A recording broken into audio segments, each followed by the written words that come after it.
नमस्कार, the nation news पर आपका स्वागत है। मैं हूं आपके साथ ऋषभ पाठक। आइए देखते हैं आज की कुछ खास खबर। बरसात के मौसम का आगाज हो गया है। मथुरा में बीती रात हुई बरसात ने नगर निगम मथुरा वृंदावन प्रशासन की तैयारियों की पोल खोल कर रख दी। शहर के प्रमुख मार्गों पर जलभराव की स्थिति देखी गई। नाले ओवरफ्लो हो गए। भूतेश्वर नए बस अड्डे और पुराने बस अड्डे पर बने पुलों के नीचे बरसात का पानी भर गया, जिससे वाहनों और पैदल चलने वालों को काफी परेशानी का सामना करना पड़ा। तो कई स्थानों पर अपर्याप्त रूप से बनी सीवर लाइन चैम्बर क्षतिग्रस्त हो गए, जिससे दुर्घटना होने से बाल बाल बच गई। अड्डे का कार टूटे चैम्बर से होकर निकलते वक्त क्षतिग्रस्त हो गई।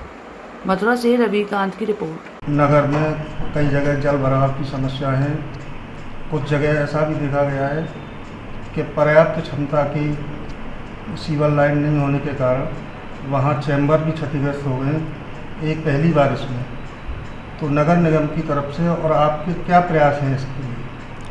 देखिए, जो आने वाले मानसून के सीज़न को देखते हुए पिछले 2 महीने से हम लोग जो हमारे 72 नाले हैं उसकी सफाई में लगातार लगे हुए हैं। उसमें एक बार सब नालों की सफाई होगी। उसके अलावा भी जलभराव की दृष्टिगत जो मुख्य जगहें हैं, जैसे BSA रोड, भूतेश्वर और नया बस स्टैंड का जो अंडरपास है, उसको 11 जगहें हमने ऐसी चिन्हित करी हैं जिस पे हमने सीनियर अधिकारी और SFIs की ड्यूटी लगाई है। साथ ही हर जोन में QRT टीम्स का अलग से गठन किया गया है। उसी के साथ जितने हमारे एसेट्स हैं, रिसोर्सेज हैं, चाहे वो JCB, पोकलेंस हैं, सभी आज 72 घंटे जो नाला सफाई का कार्यक्रम माननीय मंत्री जी द्वारा निर्देशित किया गया उसमें लगातार लगे हुए हैं। हम लोग भी, मैं भी और हमारे माननीय महापौर भी लगातार भ्रमणशील हैं इस सारे कार्यक्रम को देखने के लिए।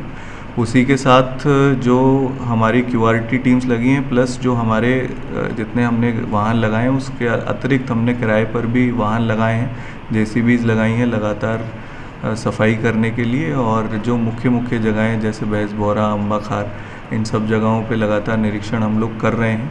साथ ही चूँकि ये शहर एक बहुत पौराणिक शहर है और जलभराव की समस्या यहाँ पे काफ़ी समय से लगातार है, हम लोग कटिबद्ध हैं। जहाँ पर भी जलभराव की समस्या आती है, पिछले सालों में आती रही, उसको देखते हुए हम लोग वहाँ पे एक्स्ट्रा एफर्ट्स हम लोग कर रहे हैं। भविष्य में एक बड़ी कार्य योजना जिसके अंतर्गत अंडरग्राउंड नाला बनाए जाने की कार्रवाई भी हमारे द्वारा प्रगतिशील है। शासन से जैसे ही उसका अनुमोदन मिल जाएगा और उसके लिए धन आवंटन हो जाएगा, वो भी हम लोग कराएंगे।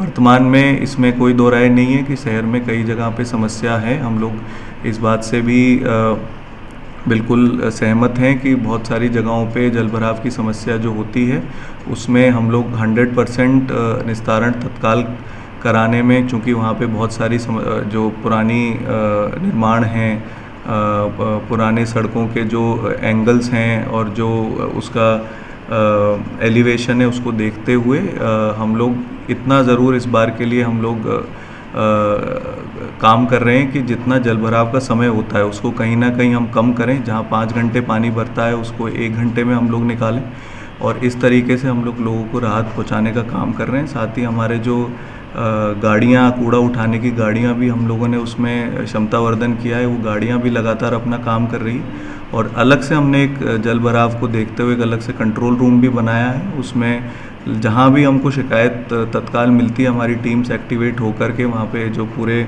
हमारी QRT टीम्स हैं, जिसमें कर्मचारी हमारे विद पूरे ड्रेस के साथ, ग्लव्स, बूट्स, जो उनके उपकरण हैं सफाई के, उनके साथ तैनात रहते हैं। जहाँ भी ऐसी कोई दिक्कत आती है आम जनमानस को समस्या की, उसमें हम लगातार जो है रिस्पांस के लिए हम लोग तैयार हैं। और इस बार हम काफ़ी अच्छे से मैं उम्मीद करता हूँ मैनेज कर पाएंगे।